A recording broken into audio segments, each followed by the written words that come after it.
Hola, Dios te bendiga. Soy el pastor Jaifer Morales, pastor de Casa de Bendición, y quiero darte la bienvenida a nuestro canal de YouTube. Aquí encontrarás palabras de edificación para tu vida, estudios bíblicos, predicaciones, y juntos podemos disfrutar de lo que Dios ha servido en la mesa.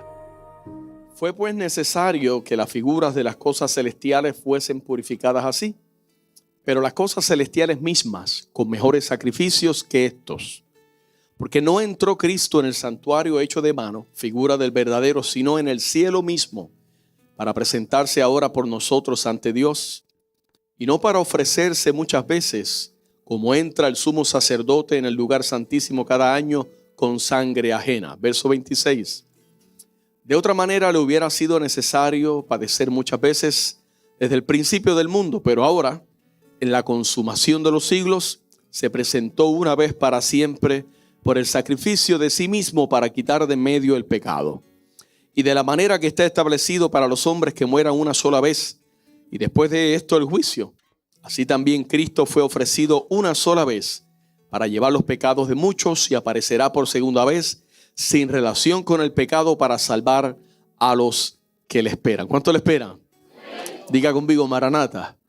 Cristo viene. Padre, gracias por tu palabra, Señor. Gracias, Espíritu Santo. Tu palabra es poderosa, Señor. Yo te pido que en esta noche, Señor, tú hables a nuestro corazón. Que si alguno está atravesando desiertos, atravesando circunstancias que puedan estar, Señor, entenebreciendo la mente, el pensamiento, robándonos la fe, Señor, que en esta noche, a través de la predicación de tu palabra, tu Espíritu, Señor, tome la palabra y la lleve al corazón y que allí podamos apoderarnos de ella. Señor, te pido que me ayudes a entregar el consejo de tu palabra y que ayudes al pueblo dándonos entendimiento y espíritu de revelación, Señor. Ilumina nuestras mentes, que podamos atender la voz y podamos comprender, Señor, entender, asimilar la palabra que vamos a compartir en esta hora. En el nombre de Jesús. Amén. Puede sentarse. No siente el gozo ni la alegría. Amén. ¿Cuántos están felices en esta noche? Amén. La cruz es victoria solo si tú sabes lo que ella significa. Y el sacrificio de Cristo es victoria solo si tú sabes por qué Él fue a la cruz. Este pasaje de Hebreo, al igual que muchos pasajes de la Escritura, resaltan la grandeza y la importancia del sacrificio de Cristo bajo el nuevo pacto en su sangre. La cruz no es algo simplemente emblemático para el sentimiento humano. La cruz tiene un significado mucho más profundo que ello. Los sacrificios en el Antiguo Testamento eran solo, la Biblia dice, sombra, es decir, símbolos de la realidad necesaria. En el libro de Hebreos, capítulo 8, verso 5, el escritor dice: los cuales sirven a lo que es figura y sombra de las cosas celestiales. Quiere decir que si es sombra o figura, no son en esencia las mismas cosas celestiales. Como se le advirtió a Moisés cuando iba a erigir el tabernáculo, diciéndole: mira, haz todas las cosas conforme al modelo que se te ha mostrado en el monte. Ya que los sacrificios del Antiguo Testamento eran meramente sacrificios terrenales, esto da entonces a entender que se necesitaba un sacrificio de más valor. El miércoles aprendimos acerca de el gran sumo sacerdote Cristo, que fue sacrificio y fue sacerdote y que entró al lugar santísimo con su propia sangre para expiar los pecados de toda la humanidad. Ahora, a ese sacrificio de mayor valor es a lo que le vamos a llamar en esta noche el sacrificio expiatorio de Cristo. Ahora, al hablar del sacrificio, podemos decir entonces que esa es la clave precisamente del significado de la muerte de Cristo. Cristo no murió en una cruz para que tú y yo cantemos cánticos bonitos de alabanza, los cuales son parte de nuestra adoración a Dios. Cristo murió allí por un propósito mucho mayor. Entonces, su muerte fue en sí misma un sacrificio. Cristo no derramó su sangre simplemente porque era un hombre apasionado por la humanidad y amaba a la gente. Jesús, de hecho, es descrito como el Cordero de Dios que quita el pecado del mundo. Ahora, esto quiere decir que en su sangre nosotros los hombres pecadores, si abrazamos por la fe la obra de Cristo en su sangre, nuestros pecados pueden ser limpios. Y no solo los nuestros, sino de todos los que creen en toda la humanidad. Ahora, esa sangre de Cristo es el precio que el Hijo paga para poder comprar nuestra redención. Entiéndase que en el mercado de esclavos espirituales había un amo que se llama Satanás. Y allí él exhibía públicamente a los condenados a la muerte. Pero apareció una figura, apareció Cristo. Y Cristo, cuando aparece, Él viene a pagar un precio de redención. Redimir significa que Cristo vino a comprarnos con su sangre. Y ahora Él puede decirle a Satanás: tú no tienes parte ni suerte sobre la vida de esa persona, por lo tanto, a ti te digo, ve libre. Por eso es que cuando nosotros comprendemos el verdadero significado de la cruz, repito, más allá de un sentimiento, amado, cobra vivencia en nosotros y nos estremece y nos hace entender lo que realmente nosotros somos. Nosotros somos aquellos que, siendo culpables, fuimos comprados en contra de nuestra propia voluntad. Es decir, cuando Cristo va a la cruz, usted y yo no habíamos nacido. No teníamos voluntad para decir: por favor, ve allí por mí. Pero mientras Él pendía allí en aquella cruz y estaba colgando allá, tu nombre y el mío estaban escritos en su corazón. Ahora, todo sacrificio del antiguo pacto servía como una señal, como una sombra profética que anunciaba un simbolismo, que anunciaba la llegada de un sacrificio mayor, por un cordero que ya no iba a ser el que todos los años iba a derramar su sangre ineficientemente debido a que no tenía el poder de quitar los pecados del mundo, sino solamente de cubrirlos. Ahora, el sacrificio en el Antiguo Testamento es de origen divino. Es Dios quien establece al hombre y le dice: vas a hacer esto para agradarme. Ahora, vamos allá al libro de Apocalipsis, porque hay algo interesante. Dios mismo estableció el sacrificio antes de la creación del mundo. Quiere decir que antes de que ni siquiera Adán y Eva estuviesen allí en el Edén, ya Dios, en su presencia y conocimiento anticipado, había establecido el sacrificio.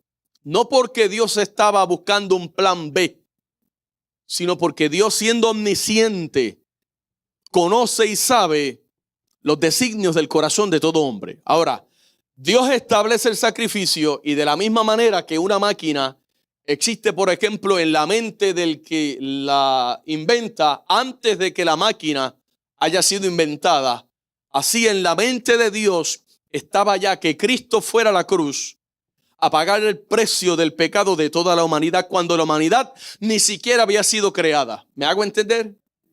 Ahora, por eso Jesús es descrito en el libro de Apocalipsis como el cordero que fue inmolado desde el principio del mundo. Capítulo 13, verso 8 dice: y la adoraron todos los moradores de la tierra, cuyos nombres no estaban escritos en el libro de la vida del cordero que fue inmolado desde el principio del mundo. ¿Alcanza a verlo? Quiere decir que Cristo, desde el principio del mundo, había sido ya preparado. La máquina ya existía en la mente del Padre.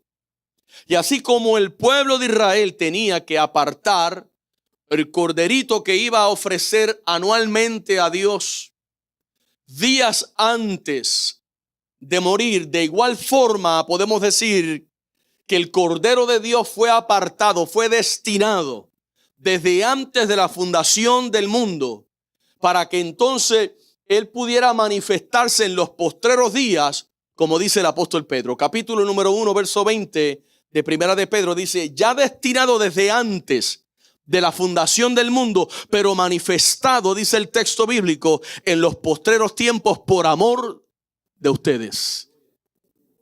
¿Alcanza a verlo? Por amor tuyo y mío, sin haber ni siquiera haber sido creados. Quiere decir que el sacrificio de Cristo no es solamente por los que estaban vivos el momento que Él muere. El sacrificio de Cristo está vigente hasta el día de hoy.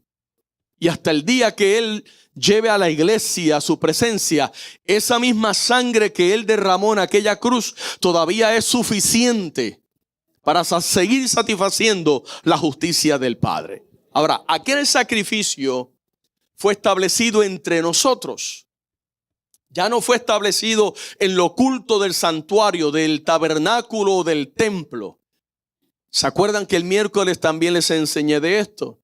Cristo ya no fue a un lugar oculto detrás de una cortina para ofrecer su sangre en sacrificio donde nadie lo veía, donde nadie sabía lo que estaba sucediendo. No. Cristo fue públicamente crucificado, abofeteado. Algunos le golpeaban y le decían: si tú eres profeta, hijo de Dios, ahora mira a ver si puedes saber quién te golpeó. Entonces, a pesar de su origen divino, Cristo vino a la tierra y se convirtió en el medio de la gracia del Padre. Quiere decir, del favor inmerecido que el Padre tiene para que el ser humano se arrepienta y vuelva a Él. Yo les voy a decir algo muy básico y fundamental y que no se predica hoy. No hay salvación sin arrepentimiento. No hay perdón de pecados sin arrepentimientos. Ahora, Génesis capítulo 3, el que le entiende, demuestra que un animal fue sacrificado, tuvo que morir, tuvo que derramar su sangre para cubrir la desnudez del hombre que había pecado en el Edén. Ahora, esto es que evidencia, y esto es lo que me demuestra a mí, es la disposición del Padre de redimir al hombre pecador. Cuando Adán y Eva pecan en el Edén, en un ambiente de perfección, ellos se cubren con ocas. Pero cuando el Padre los ve, el Padre mata a unos animalitos. La Biblia no da mucho detalle. Pero la Biblia dice que los cubre con pieles de animales, lo cual implica lógicamente que si le quitó la piel a los animales, tuvo que sacrificar los animales. Y si tuvo que sacrificar el animal, hubo derramamiento de sangre, porque la Biblia dice que sin derramamiento de sangre no hay remisión de pecado. ¿Alguien está entendiendo? Y una criatura inocente muere con el objetivo, iglesia, de que la culpabilidad de otro sea cubierta. Hágame el favor. Ese es precisamente el objetivo principal de Cristo ir a la cruz. La Biblia dice que el justo dio la vida por los injustos. Y un dato curioso es que el primer libro de la Biblia, como les acabo de presentar, el capítulo 3 de Génesis, presenta a una criatura inocente muriendo por un hombre culpable. Y el último libro de la Biblia, Apocalipsis capítulo 5 verso 9, presenta a un cordero inmolado, muerto con el objetivo de liberar al hombre culpable de sus pecados. Quiere decir que en el Edén entra la muerte y la culpabilidad. Y los animalitos mueren y cubren el pecado de Adán y Eva. Pero no es quitado hasta que el cordero inmolado viene a entregar su vida en la cruz, a derramar su sangre inocente, para entonces ya no cubrir, sino liberar de una vez y para siempre al hombre pecador. Y el ofrecer sacrificios es algo instintivo de la naturaleza humana. Cuando usted ve todas las religiones del mundo, de alguna manera ofrecen sacrificio a sus dioses. De hecho, la mayoría de nosotros nos criamos en la religión tradicional y caminábamos de rodillas, hacíamos procesiones y nos heríamos las rodillas en señal de sacrificio, queriendo agradar a Dios. Claro, en nuestra ignorancia, ¿no? Hoy día hay muchas culturas y religiones que continúan practicando los sacrificios como parte de sus costumbres. Y es que los sacrificios llevan como base fundamental al menos dos ideas. Número uno, reconoce que el hombre está bajo el poder o la autoridad de una deidad y que esta deidad tiene ciertos derechos sobre los seres humanos. Sea Jesucristo o sea el Dios de palo o de yeso o de madera que ellos crean. Pero el principio es el mismo. Entonces de ahí nace la necesidad de ofrecer sacrificios a los dioses para aplacar la ira de ese Dios. La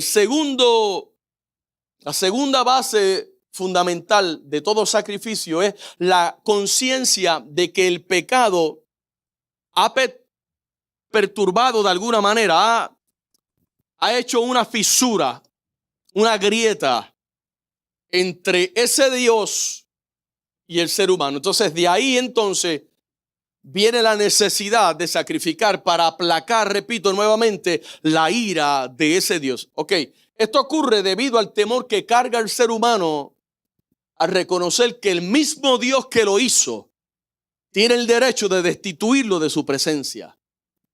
¿Se acuerdan haber escuchado a David orando? No apartes de mí tu Santo Espíritu. Espíritu noble me sustente. ¿Por qué?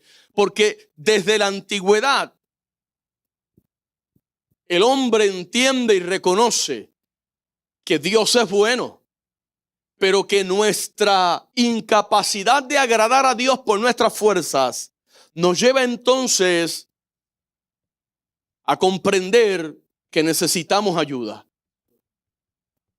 Ahora, Romanos capítulo 3, verso 23 dice la Biblia: por cuanto todos pecaron, están destituidos de la gloria de Dios. ¿Qué significa eso? Significa que precisamente en el Edén, cuando el hombre peca, el texto bíblico dice que allí entró la muerte. Romanos siempre, el apóstol Pablo dice que la muerte entró por un hombre. Y por un hombre entró la muerte y la muerte pasó a todos los hombres por cuanto todos pecaron. Significa que todo ser humano está destituido de la gloria de Dios. Juan dice, no hay justo ni aun uno. Entonces, esta gravedad en el corazón, en la conciencia, en la realidad del hombre, lo reconozca o no, hace necesaria la cruz. No hay forma del hombre volver a establecer una relación con Dios si no es a través de la cruz. Por eso es que la cruz se convierte en el camino, se convierte en la verdad y se convierte en la vida. Porque cuando Cristo dice, a mí nadie me quita la vida, yo tengo poder de ponerla y tengo poder de volver a tomarla. Porque aunque era un instrumento de muerte, era un instrumento de sacrificio, para Cristo no fue el final. El viernes llegó. El miércoles en el calendario hebreo. Pero el domingo se avecina. Ahora, hermano, sucede que Dios le dio a los israelitas un código de leyes. Y esas leyes iban a gobernar la vida moral, la vida nacional, pero también la vida espiritual y religiosa de la nación. ¿Y qué sucede? Entre esas muchas leyes que encontramos en los primeros 7 capítulos del libro de Levítico, allí encontramos las leyes del sacrificio. Y entonces de ahí nace la connotación de que los sacrificios eran el medio por el cual los israelitas cumplían con su obligación de adorar a Dios. Ok, de ahí nacen expresiones como esta. El grupo de adoración está adorando y diga, hermano, ofrézcale sacrificio de alabanza al Señor. Se hace entender, ¿no? Pero es que estoy cansado. Ofrézcale sacrificio de alabanza. Pero es que me duele el cuello, me lastimaron. Ofrézcale sacrificio de alabanza. O sea, deja de pensar en ti. Mira a la cruz y comprende lo que sucedió allí. Y se te va a quitar la changuería. Y dale alabanza a aquel que murió públicamente por ti allí, para que ahora públicamente, donde quiera que tus pies pisen, se pare, tú puedas decir, yo alabo a Dios. Porque el fin de los sacrificios en la mente de un israelita era restaurar su comunión con Dios, era encontrar el camino hacia Dios. Recuerdan que el miércoles les prediqué Cristo, Él vino a abrir un camino y ahora Él entró, el velo se rasgó y ahora Él entró no al lugar santísimo, sino que traspasó los cielos para que esa comunión sea de vuelta.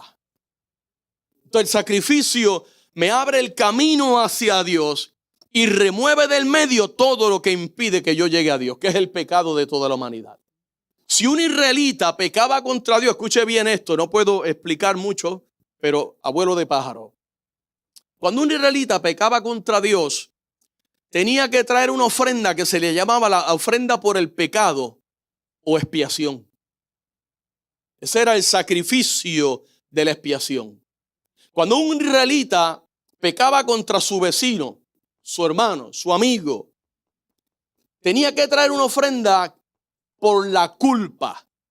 Y eso se convertía también en un sacrificio y se le llamaba el sacrificio de la restitución. Si yo le maté accidentalmente el caballo a Johari, pues yo venía y ofrecía un sacrificio y le regresaba el caballo a él. Y así yo tenía paz con Dios, tenía comunión con Dios. Así ya no era culpable delante de Dios de mi pecado voluntario o involuntario. Cuando un israelita pecaba, si deseaba consagrarse de nuevo, tenía que entonces ofrecer algo que se llamaba un holocausto. En el holocausto el animal tenía que ser consumido en su totalidad. En el holocausto no se le sacaban las vísceras a los animales, no se le apartaba ninguna parte. Dios decía, lo quiero completito para mí.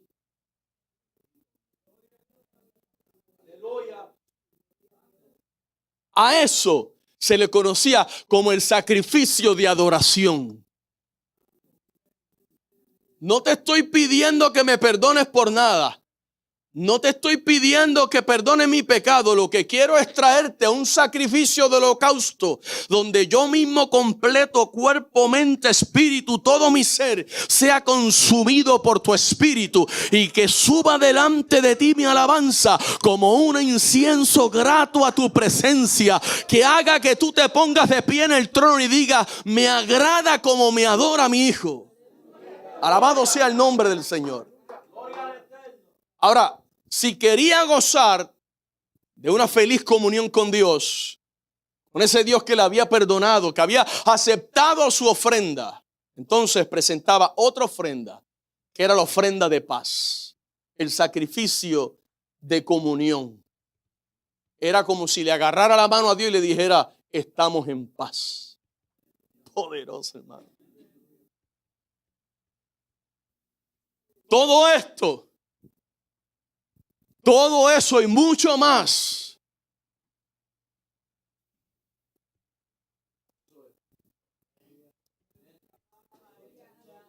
gloria a Jesús, aleluya, como hace el TikToker.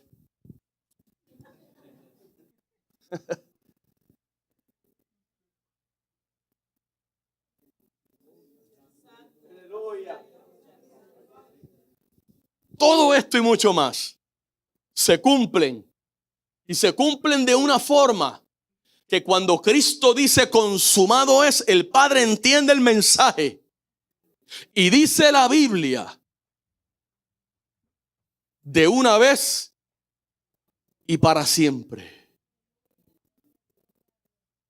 O sea, hágase entender como que en el cielo se dio una orden. ¡Stop! Ya, no quiero más sacrificio. Este fue suficiente.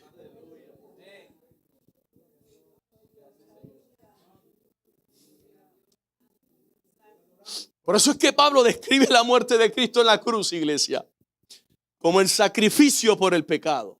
Y a los Corintios, en segunda carta, capítulo 5, verso 21, les dice, y aquel que no conoció pecado, es decir, aquel que no tenía necesidad de ofrecer sacrificio, porque él no conoció el pecado. Aquel que no conoció pecado, por nosotros lo hizo pecado. ¿Para qué? para que nosotros fuésemos hechos justicia de Dios en Él. No existe ningún otro tipo de justicia que el Padre reciba si no es la de Cristo. De hecho, el Antiguo Testamento, el profeta Jeremías dice que la justicia del hombre es como un trapo de inmundicia delante de Dios. Dios no recibe, no acepta nada que no venga canalizado a través de lo que Cristo hizo en la cruz del Calvario. Por eso es que no hay religión que te lleve a Dios. No hay nada que tú puedas hacer que te lleve a Dios. Solamente Cristo tiene poder de presentar justo al hombre pecador delante de Dios. Alabado sea su nombre. Isaías el profeta dice que el Padre hizo del alma de Cristo una expiación por el pecado. 53:10 de Isaías dice: con todo esto Jehová el Padre quiso quebrantarlo, sujetándole a padecimiento cuando haya puesto su vida en expiación por el pecado, cosa que ocurrió ya en el Calvario. Dice: verá linaje, vivirá por largo día, y la voluntad de Jehová será en su mano prosperada. ¿Qué significa eso? Que no hay nada que el Hijo le pida al Padre que el Padre no haga por ti y por mí. Su voluntad será prosperada en su mano.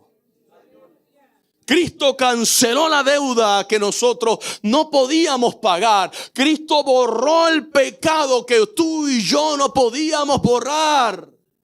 Y ahora el escritor a los hebreos, me fascina el libro de Hebreos. El escritor a los hebreos presenta a Cristo como el sacrificio de holocausto, de adoración, para que tú y yo fuésemos consagrados para Dios. 9:14 de Hebreos dice: cuánto más la sangre de Cristo, el cual mediante el Espíritu eterno se ofreció a sí mismo sin mancha a Dios, limpiará vuestras conciencias de obras muertas para que sirváis al Dios vivo. ¿Sabe lo que significa eso? Para que puedas servir a Dios en espíritu, vivir y habitar en su presencia y no ser consumido por el poder de Dios. Porque el Padre, por decirlo de alguna vez, de alguna manera tiene unos lentes que aquí está Cristo. Cuando te ve a ti y a mí, ve a Cristo. Ve la obra perpetuada de Cristo. Ve la sangre de Cristo sobre tu vida. El sacrificio de alabanza. Máxima expresión. El gran sumo sacerdote. Y Cristo es también nuestra ofrenda de paz. Juan 6:53-56 dice que Él es el medio que restaura nuestra comunión con Dios. Jesús le dijo, verso 53, de cierto os digo, si no coméis la carne del Hijo del Hombre, es decir, el sacrificio, y bebéis su sangre, no tenéis vida en ustedes. Pero el que come mi carne, dice, y bebe mi sangre, tiene vida eterna. Y yo le resucitaré en el día postrero. Y hay una promesa grandísima, amado.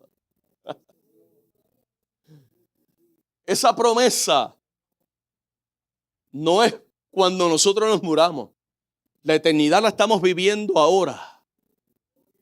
La salvación la estamos viviendo ahora. Dice el verso 55, porque mi carne es verdadera comida y mi sangre es verdadera bebida. El que come mi carne y bebe mi sangre, en mí permanece y yo en él. Ahora, ¿cuán eficaz eran esos sacrificios del Antiguo Testamento? Repito, me fascina el libro de Hebreos, el escritor. Personalmente me fascina, hermano. Porque el libro de Hebreos,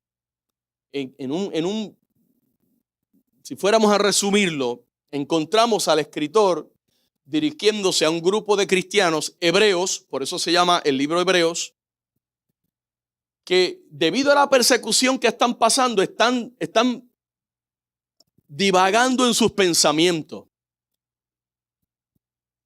Están pensando, bueno, volvemos atrás, volvemos a los sacrificios en el templo, volvamos a ofrecer, porque por lo menos eso es algo tangible que nos hace sentir bien. Porque qué bien nos sentimos cuando hacemos cosas para Dios.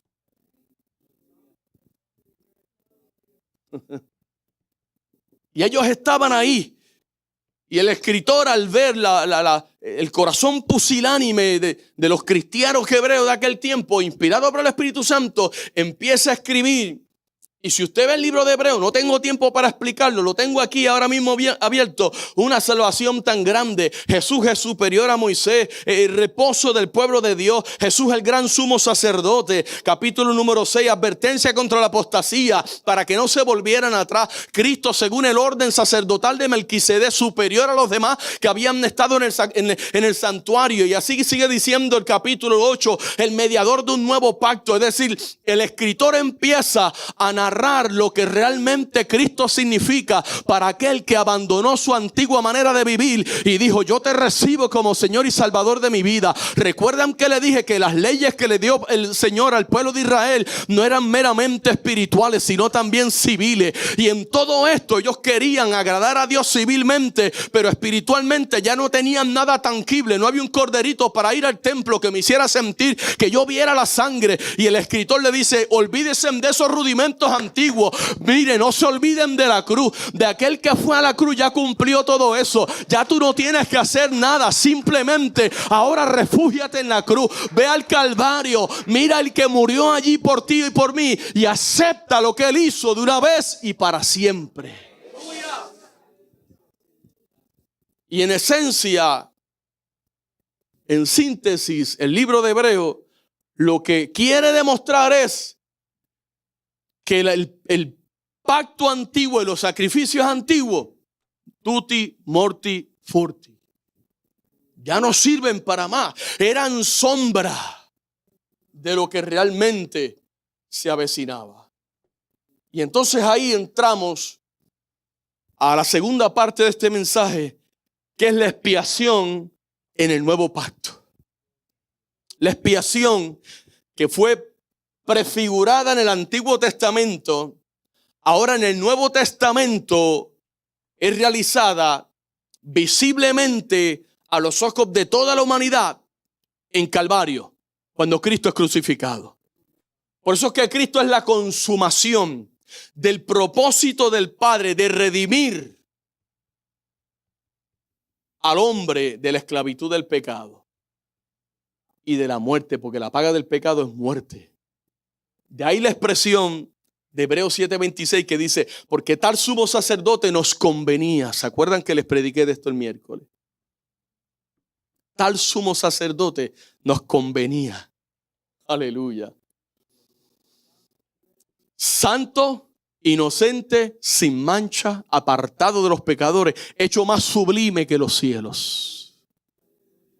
¿Ve la diferencia del sacrificio del Antiguo Testamento al Nuevo Testamento? Y tal expiación era necesaria. Pregúnteme por qué. Por dos razones. Primero que nada, Dios es un Dios santo y el hombre es pecador. Yo le voy a decir algo a usted. Yo espero que nadie empiece a aullar. Como dice un predicador que yo escucho, lo invitaron a una iglesia y el hermano: no, estamos tremendo, aquí no, sana doctrina, aquí no dejamos que nadie venga, por eso le invitamos a usted, porque sabemos que es de sana doctrina. Y cuando pegó a predicar el pastor, pegaron a aullar. Cuando pegó a bajarle por el centro del plato, los colmillos para afuera. Le voy a decir por qué, hermano. Les amo, les quiero y los respeto, porque Cristo murió tanto por usted como por mí. Pero usted y yo somos malos. Usted no es bueno.